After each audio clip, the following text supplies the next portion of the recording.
हूँ कि आप एक बार गांव आ जाइए और अपने पिताजी की उस धरोहर को, जहां आपके पिताजी ने जन्म लिया, उसको भी कुछ बनाएं।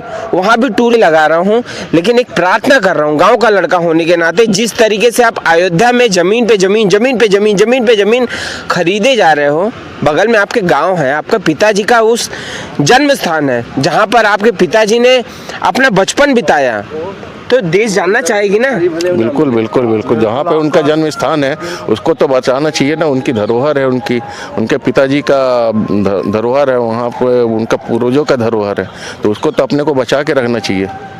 तो डायरेक्ट देख रहे हैं तो क्या कहना चाहेंगे उनके लिए? हाँ, जैसे आपको डायरेक्ट देखे, मेरी वीडियो देख रहे हैं। अच्छा, हाँ, सदी के महानायक है और बहुत मतलब सबसे, बस मुझे सबसे अच्छी चीज़ ये लगती है कि ठीक है हीरो भी बनते हैं, सब नाम कमाते हैं इस उम्र में, जहाँ लोग रिटायरमेंट ले लेते बैठ जाते हैं कि भैया इतना तो कमाया है, हम आराम से खा लेंगे, मगर उसके बाद भी आप देखो हर 4 दिन में पता चलता है वो नया प्रोजेक्ट कर रहे हैं, नया काम कर रहे हैं, एकदम फिट और बहुत, हाँ, बल्कि उन्हें देखकर कई बार हम लोग को ऐसा फील लगता है कि हम कुछ नहीं कर रहे हैं उनके मुकाबले में, तो उनको हैट्स ऑफ है। सर्वजन सिंह खनूजा, और बिल्कुल सही बात है कि जो महानायक हैं और उससे वहाँ का विकास होना चाहिए कि नहीं?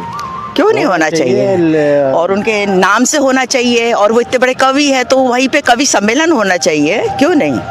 मेरे गांव में पुस्तकालय बना हुआ है, एक हरिवंश राज स्मारक पुस्तकालय बना हुआ है, लेकिन पुस्तकालय की कोई देख रेख नहीं है, कभी पुस्तक आई नहीं वो, तो गांव वाले उसका बेहाल कर दिए। गांव वाले जितना इम्प्रूवमेंट होना चाहिए वो नहीं हो रहा, मतलब नायक के हिसाब से, महानायक के हिसाब से वो इम्प्रूवमेंट होना चाहिए। बिल्कुल ठीक बात, बिल्कुल होना चाहिए। और वैसे तो खुद ही अमिताभ बच्चन जी भी यही स्टेप खुद उठा सकते हैं, नहीं वो खुद ही कर सकते हैं, और बड़े बड़े कवि सम्मेलन वहाँ आयोजित करें, लोगों के आने जाने और घूमने फिरने की जगह वो कर दे, कुछ कर सकते हैं, ऐसा कुछ नहीं है। अच्छा, उनके गांव का एक लड़का है जो मेहनत कर रहा है कि यहाँ पर अगर कुछ बनेगा तो राम मंदिर बगल में ही है, तो वहाँ के टूरिज्म को पता चलेगा कि भाई अमिताभ बच्चन जी का गांव भी यहीं है, वो भी टूरिस्ट प्लेस हो जाएगा। हो जाएगा कि नहीं? बिल्कुल। तो लड़का गलत सोच रहा है कि सही सोच रहा है? नहीं ठीक है, बिल्कुल सही सोच रहा है, अगर ये है तो बहुत अच्छी बात है। लेकिन गांव वाले उसको पागल बोलते हैं। नहीं, और ये तो देखिए, सबसे पहली सीढ़ी होती सोचना, आपने सोचा, फिर दूसरी सीढ़ी है उसके लिए कुछ स्टेप उठाना, है ना, और फिर तीसरी सीढ़ी होती है उस पे करना काम, और चौथी सीढ़ी होती है फेमस होने की। तो ये सब सीढ़ियाँ आपको पार करनी पड़ेगी। आप अभी फर्स्ट स्टेप में हैं, आप सेकंड में आइए, प्रयास कीजिए, और करने से ही होगा। आपने अगर सोचा और आप करने की तरफ आगे बढ़ गए तो ज़रूर होगा।